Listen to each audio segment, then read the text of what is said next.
कि अंधा देखता है और बहिरा सुनता है। तो कौन सुनाएगा और कौन दिखाएगा? जो देखा हो और जो सुना हो। जो आवाज ऊपर से आ रही है, जो सुना होगा वही आपको सुना देगा, और जो उस मालिक का दर्शन किया है वही आपको दर्शन करा देगा। दुनिया में आप भटक जाते हैं, मीना बाजार में कोई सामान लेना है, आप भटक जाते हैं, दुकान किधर है भाई, इस दुकान से सामान लिया था, आप भटक जाते हैं। तो दुनिया में हम भटक जाते हैं और अंदर में तो पूरा भटकाव है। उस रास्ता पर कभी हम गए ही नहीं है, तो कैसे पहुंचेंगे? तो उसके लिए कोई ना कोई सवारी लेना पड़ेगा, और उस सवारी का कोई ड्राइवर होना चाहिए, तब वो पहुंचा सकता है। तो ये जिनका तस्वीर है महापुरुष गुरु महाराज, जिनका संत महापुरुष, वो उस यानी मंजिल का वो ड्राइवर होते हैं। वो वहां जाए रहते हैं, आए रहते हैं।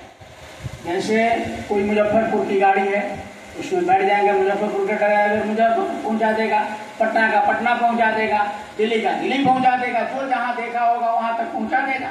तो ये संत महापुरुष क्या होते हैं? वो सत्यलोक तक का सफर करते हैं और वहां से आए रहते हैं। ये आत्मा को वहां ले जाकर दूसरा कोई दुनिया का कोई नहीं पहुंचा, न देवी न देवता। देवी देवता गए नहीं सतलोक, देवी देवता इस मृत्यु लोक से आगे उनका यानी लोग गए भी नहीं किए, क्या जाएंगे? कोई देवी देवता आपको उस मालिक के घर पहुंचा नहीं सकता, क्योंकि वो मालिक तक गए ही नहीं। और पहला नाम तक है मृत्यु लोक का जो मालिक है काल भगवान, बस उन्हीं तक है। यानी कोई अगर यहाँ से गोरखपुर गया हो, अब गोरखपुर से आगे उसको रास्ता पता नहीं है, आपको ले जाकर गोरखपुर छोड़ देगा। उसी तरह देवी देवता है, आपको देवी देवता का लोक है, देवलोक कहते हैं। देवलोक किसे कहते हैं? 17 तत्वों का लोक है, 17 तत्वों का देवलोक। बस वहां से ब्रह्मा विष्णु महेश शंकर सब आए हुए, उससे बहुत परे ऊपर से ये सतलोक से संत महापुरुष है। और संत वहीं से कहा कि हम आए वहीं देश से जहां तुम्हारो धाम, अब तुमको घर पहुंचाना एक हमारो काम। संत कहते कि हम वहीं से आए हैं जहां तुम्हारो आत्मा जब तक इस शरीर में है तब तक हम काम कर रहे हैं, धाम कर रहे हैं, बोल रहे हैं, बतिया रहे हैं। जैसे आत्मा इससे निकल जाएगी, फिर इसे धाम से गिर जाएगा, कोई ले जाकर मिट्टी में गाड़ देगा, कोई जला देगा, कोई पानी में बहा देगा, फिर इसको कोई पूछने वाला नहीं होगा। जब तक गुरु महाराज कहे कि जब तक ये शरीर चल रहा है तुम उस मालिक को याद करो, यहां तुम्हारा साथी कोई नहीं है। अभी आपने वचन में सुना कि यहाँ न तुम्हारा माता है, न पिता है, न भाई है, न बच्चे हैं, न बंधु, कोई तुम्हारा साथी नहीं।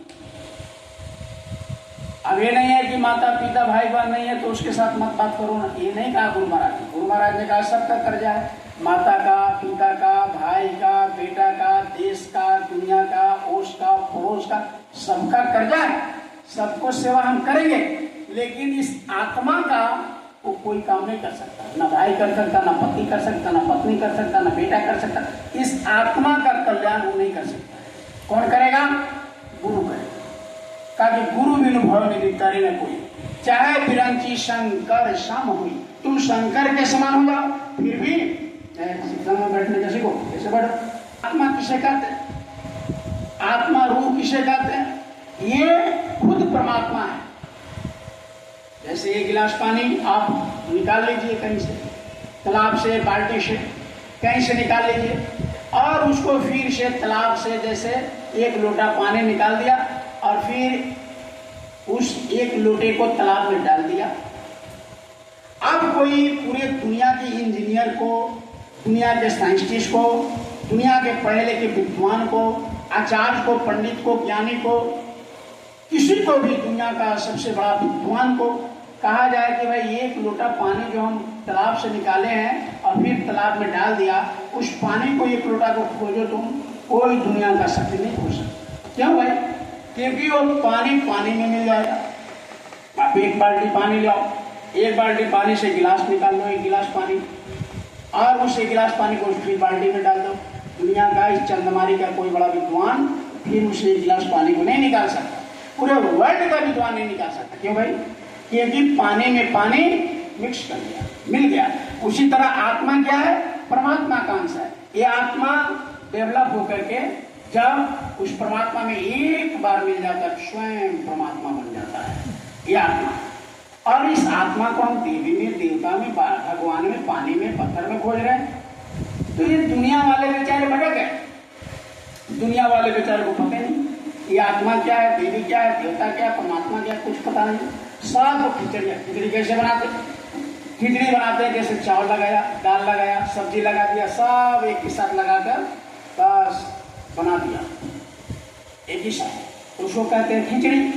अब दुनिया के लोग खिचड़ी बनाए ब्रह्मा जी को, देवी को, देवता को। हम तो इतना अच्छा करते हैं सब, नहीं तो हम लोग भी उसी में भटके रहते, उसी में। अब तो सबसे बड़ा आश्चर्य कि पूजा कोई करना आजकल जानता ही नहीं।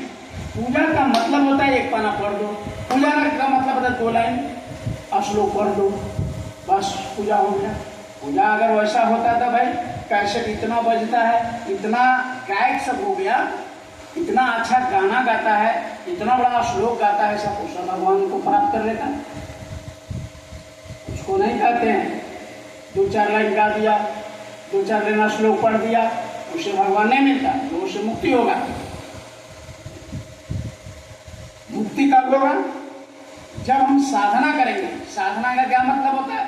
साधना, अपने को साधने का मतलब है साधना। तपस्या, तप करने का मतलब तपस्या है। अब तो कोई तप ही नहीं करता। तब पहले पैदल जाकर जल चढ़ाते थे, हम भी छोटे थे, हम भी ये हरे रात गए थे 2 बार। तो उसमें इतना शुद्धता है कि आप अगर आपको तो अब हम सब प्रेमियों ने इसको प्राप्त किया। तो हमको ये करना क्या है कि हम लोग बैठ करके अपने सुबह शाम गुरु महाराज ने जब कहा, आदेश किया कि 1 घंटा सुबह और 1 घंटा शाम को इसी घाट पर बुलाओ। किसको बुलाओ? 5 को आवाज दो। तो जब नाम को याद करेंगे, अभी हमने सुमरण किया, हम लोगों ने आंख को बंद